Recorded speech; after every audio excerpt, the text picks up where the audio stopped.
نے اپنا واقعہ سنایا بڑا زبردست. انہوں نے کہا کہ میں نے وہ نئے نئے امریکہ سے آئے تھے تو وقت کے بڑے پابند تھے وہ نا, اور کچھ حدیثیں بھی سنی ہوئی تھی کہ وعدہ خلافی گناہ ہے.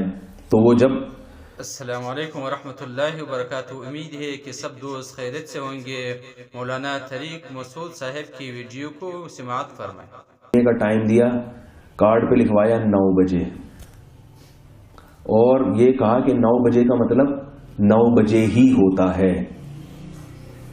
تو گھر والوں سے پوچھا کھانا شروع کب ہوگا, تو ان کے والدہ نے بتایا کہ بیٹا کھانا لکھا 9 بجے لیکن شروع 11 بجے ہوگا. 10 نہیں 2 گھنٹے لیٹ ہوتا ہے, 11 بجے کھانا شروع ہوگا. انہوں نے کہا پھر کارڈ پہ لکھوائیں کہ 11 بجے, پھر 9 نہ لکھوائیں.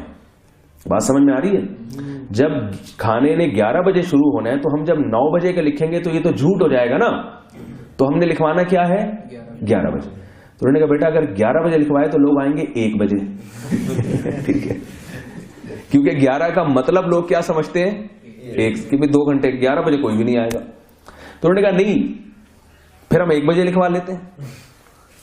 تو اس میں والدین سے بھی ان کی بحث بازی ہو رہی ہے, رشتے دار بھی کہہ رہے پاگل ہو گیا, اس کا دماغ خراب ہو گیا ہے, لگ رہا ہے کوئی, مجھے پورے الفاظ تو یاد نہیں ہیں ان کے, لیکن اسی قسم کی باتیں ہوئی ہوں گی نا, پاگل ہو گیا, سنک گیا ہے اور جو ہے نا دماغ خراب ہو گیا. وہ نفسیات بھی پڑھی ہوئی ہے, انہوں نے امریکہ کی کسی یونیورسٹی میں نفسیات میں انہوں نے ماسٹر کیا ہے, تو شاید نفسیات پڑھ کے خود نفسیاتی بن گیا ہے.